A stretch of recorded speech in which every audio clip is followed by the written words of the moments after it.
o és per disfressar el que no està gaire ben escrit. Reiterades t'acompanyaven, no? Sí.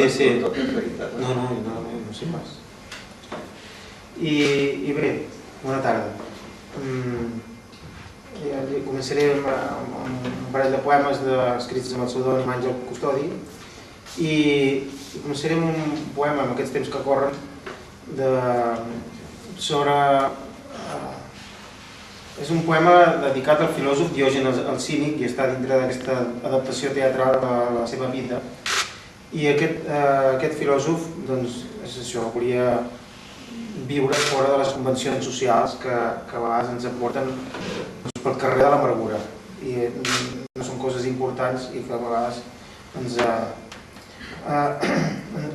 compliquen la vida innecessàriament.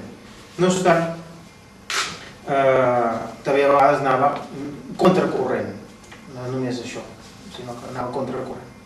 I això és el que reflecteix el poema. Segons l'horòscop xinès, Diògenes va néixer l'any del gos. La seva filosofia és l'ona expansiva d'una explosió incontrolada.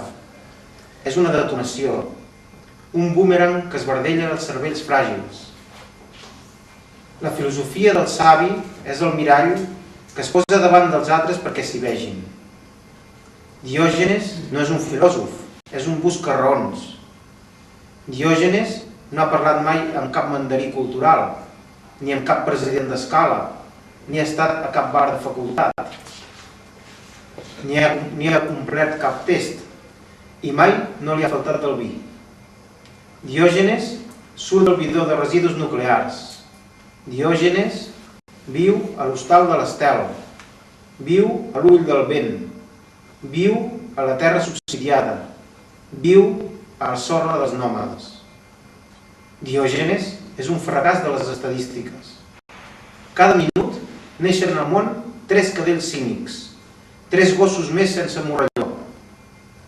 Diògenes és un error de l'administració.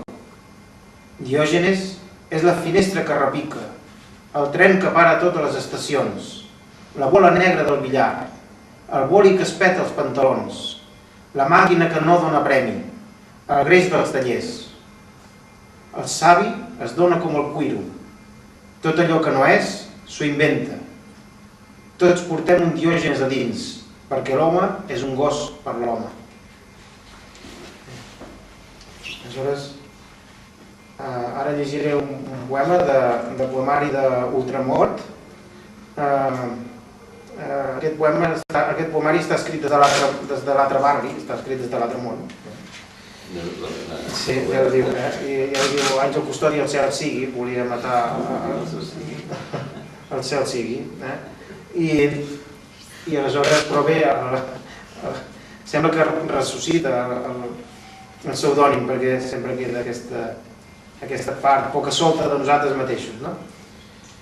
I bé, com que està escrit des de l'altre món, doncs puc dir el que vulgui perquè no m'ho passa res. I estem allà tots a l'altre món i dir: temps enrere, la mà innocent va escollir un VIP. Aquí de poc serveixen els cognoms. Les il·lustres exèquies eren d'un cadàver polític que havia dimitit de la vida. Vaig saber que era nacionalista perquè tenia un gos de raça i era enemic declarat del poble.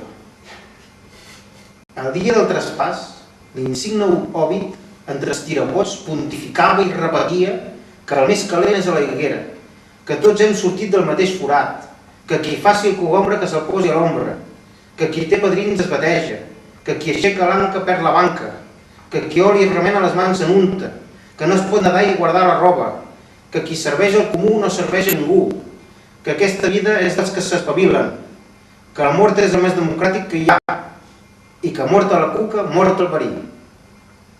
El forense va dictaminar mort cerebral, excés de frases lapidàries. Tots els llibres d'aquí són així, més o menys. Com el primer, que no puc evitar de llegir-lo. Quan li van preguntar per la família, tots bé. I sense pensar-ho, va penjar-se de l'arbre genealògic.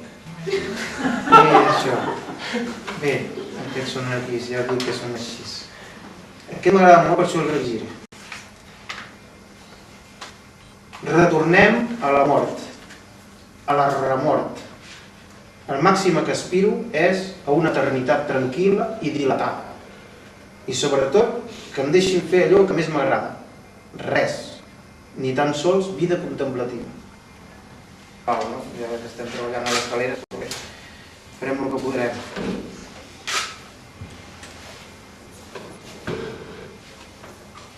Llinatges.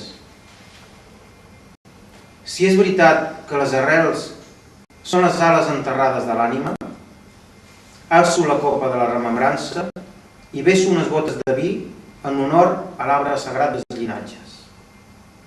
En veneració, proposo un brindis per tots. Admiro, de l'avi matern, la bonomia, de l'avi patern, l'esperit aventurer, de l'àvia materna, la puresa, el pensar primer en els altres, el sentit de l'equilibri. De l'àvia paterna, la paciència, la fragilitat d'una figura de guix, la parsimònia, el cor encès. Del meu pare, el cap inquiet, la inventiva, la força interior, el nervi, l'esperit de lluita.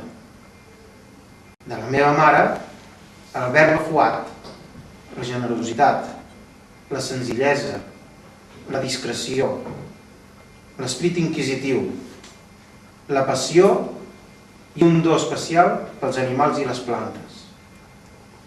I d'altres que no sabria dir ara, el llegat d'il·lusions del qual no en seré mereixedor fins que no n'hagi recollit les llavors, les sembri en mi i les escampi agradecient. Espero ser prou digne d'aquesta herència amassada amb les mans de l'estimació. Us dec aquest fluix essencial, aquest grumoll de veritat liquada que s'ha fet teixit, cabells, glucosa, limfa, ossos i òrgans, i que m'arriba destil·lat des de la mescla originària de l'himeneu primordial, fluint pels humors i les llàgrimes, pel semen, la suor i la saliva, que ha reposat uns mesos en el líquid amniòtic i sobreïx per la gota de calostre que regalima de l'aureola granulada i ara circula en forma de sang per les artèries que bombegen el cor i el miler de venes que reguen el cervell, tot i que encara em queda la incògnita de no saber qui sóc, interrogant que es perdrà bruscament en un bleix, el darrer vagit tebi de l'esperit, l'única matèria no perdurable. Ara llegiré un altre poema que està dedicat al meu pare, que era andalús, venia de la Pujarra, i va venir amb 14 anys, a l'any 58. La terra promesa. Emigraven cap a la terra dels somnis, allà on giren els eixos del món. Deixaven enrere la casa de fang, les muntanyes de mans molsudes, les feixes de pissarra borda, els barrancs vertiginosos, les sèquies desbordants, el verd tendre dels ametllers i el bestiar que corria pels pobles blancs com esquitxos de llet suspesos a l'aire. Se'n van anar a buscar aventura amb una manta sota el braç. Marxaven amb gestos de fatiga cap al vent blanc de l'hivern, d'una estació d'alts sostres, on els esperaven els familiars que els havien escrit mesos abans. Amb una barreja d'ansietat i temor, passejaven els records recents per les grans avingudes de Llambordes. I es van trobar 3 gegants que se'ls van anar menjant un a un. La ciutat, la fàbrica i l'enyorament. Una situació vital. Parlen d'una situació vital. Els inferns. Què us diré? Em pensava que havia baixat als inferns i que n'havia tornat sa i estalvi. però va ser a l'inrevés. L'infern va pujar cap a mi i em va colletar amb les urpes fins que sense cap raó aparent els llaços es van afluixar i finalment vaig tornar a respirar. Fa temps que han desaparegut els herois. Al món no resta cap talla de velocitat, cap tren d'acer. Faria riure. Sí, estic de peu perquè sí. Infantament. Què us diré? Que m'he parit a mi mateix i que estic viu amb permís de la mort. Que cal descorporitzar-se per ser-ho tot després del buit total, del no ésser. I en el desésser, tornar i ser qualsevol forma humana per sanglotar i riure. I amb les arrels dels peus a terra, sentir brollar la vida, la nua vida. L'ocell. Tot jo commós, per l'ori bullent a l'esquena. El sí trepitja el no. El jo és el continu existent i es desplaça fora de lloc. M'hi revejo amb força abassegadora, fins a l'extenuació. I ara agafo impuls, m'avanço, m'empenyo, m'enlairo i per fi, embriac de vapors, soc l'ocell que em sobrevolo en el meu propi exhauriment.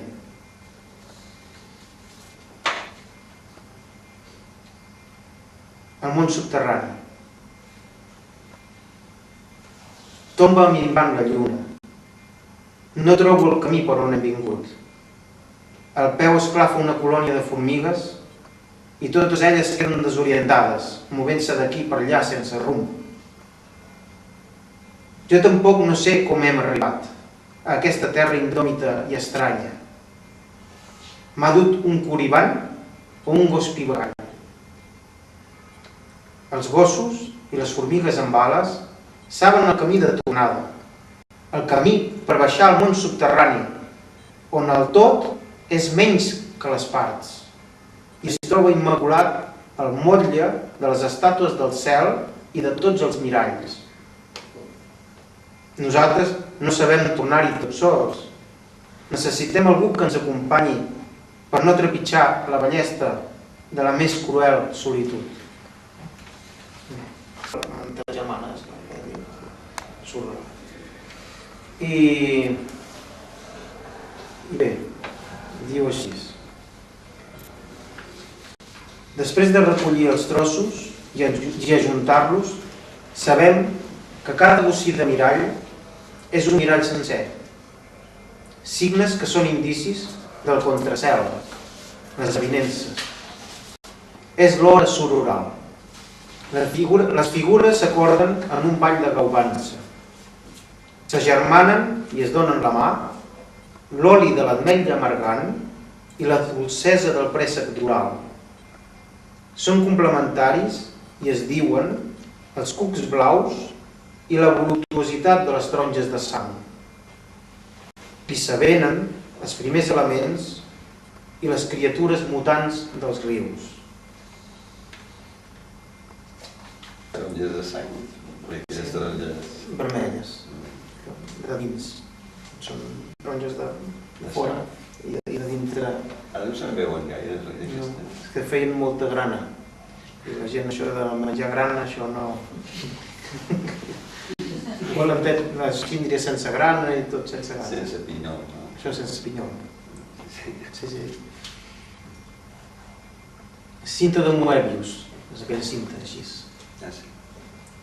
Que no té sortida. Sí, que està com enrotllada. Els éssers i les vides es comuniquen per un joc d'anelles. Mous l'espiral aquí i sents la vibració a l'altre cap. Accions, creacions i reaccions, de punta a punta fent un tirabuixó. Els éssers i les vides estan en una cinta entregirada que dona voltes en plena llibertat. D'un extrem a l'altre, annexionats, juxtaposats, encavallats, la dona i l'home, investits amb estranys silencis, marxen pel pendís dels afanys i les mancances.